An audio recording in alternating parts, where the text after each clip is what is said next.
nongeye gusuza we mukunzi wa Pamaki ukomeza kudukurikira umunsi ku wundi. Komerezaho. Ni inkunga ikomeye cyane kubona ukomeza gukurikira video zacu ko tuzishizeho. Gusa niyo yaje gukora subscribe niba utarayikora. Uyu munsi tugiye kurebera hamwe ese umugore mwiza cyangwa se Madame Samaki, umukobwa mwiza abera mu nyanja, ese abaho koko? Ese byagendekeye gute umurobyi wamurobye?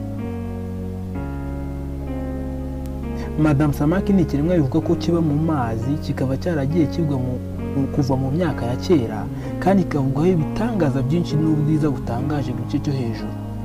Nk'uko bivugwa, Madame Samaki ngo afite igice cyo hejuru cy'umuntu w'igitsina gore, mu gihe igice cyo hasi ari ifi.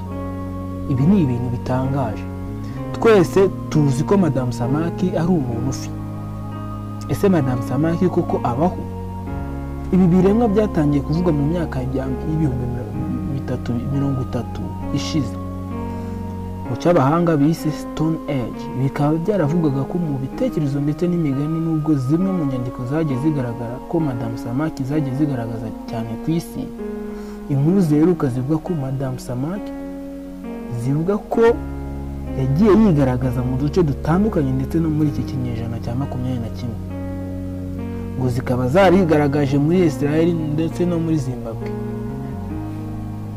Mu mwaka wa 2005 muri Leta Zunze Ubumwe za Amerika, ikigo gishinzwe kugenzura ibyo mu nyanja ndetse no mu kirere NOAA cyashimangiye ko Madame Samaki zibaho bagendeye ku mafoto yari yafashwe ubwo Madame Samaki zigaragazaga ku nkengero z'inyanja ya Pacifique ahagana mu majyepfo ya Atlantique.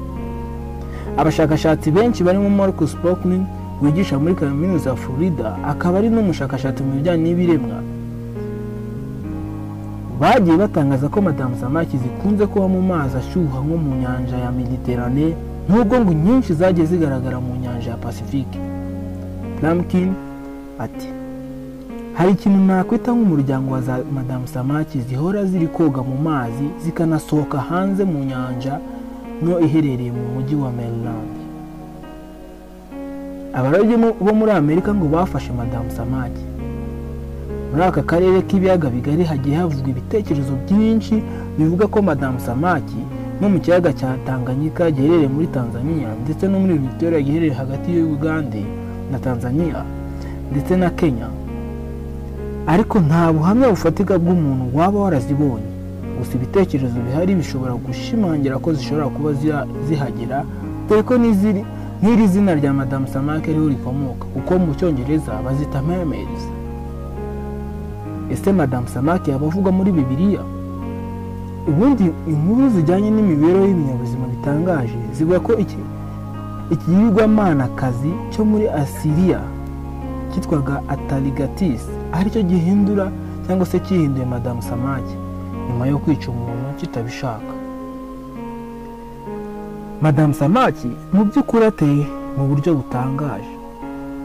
Bibiliya ivuga ko cyangwa se Bibiliya ivuga Madame Samaki n'ikigirwamana cyitwaga Dagon, cyangwa gisengwa mu bihugu bitandukanye. Abayoboke bacu bakaba bari bahunganye cyangwa se bahanganye n'abasenga Imana. Mu mirongo ivugwamo icyo kigirwamana harimo nka Samuel wa mbere igice cya 5 umurongo wa 2 kugeza ku wa 4, cyangwa se urwandiko rwa mbere rwa Samuel igice cya 5 umurongo wa 2 kugeza ku wa 4. Nongeye kubashimira cyane kubera ko mwakomeje gutega amatwi cyangwa se no kutureba kuri Pamaki TV. Cyo mbifuriza no gukomeza kugira ibihe byiza ndetse n'imigisha y'Imana. Niba utarakora subscribe, kanda subscribe ujye ubona video zacu mu wa mbere. Murakoze, mugire ibihe byiza.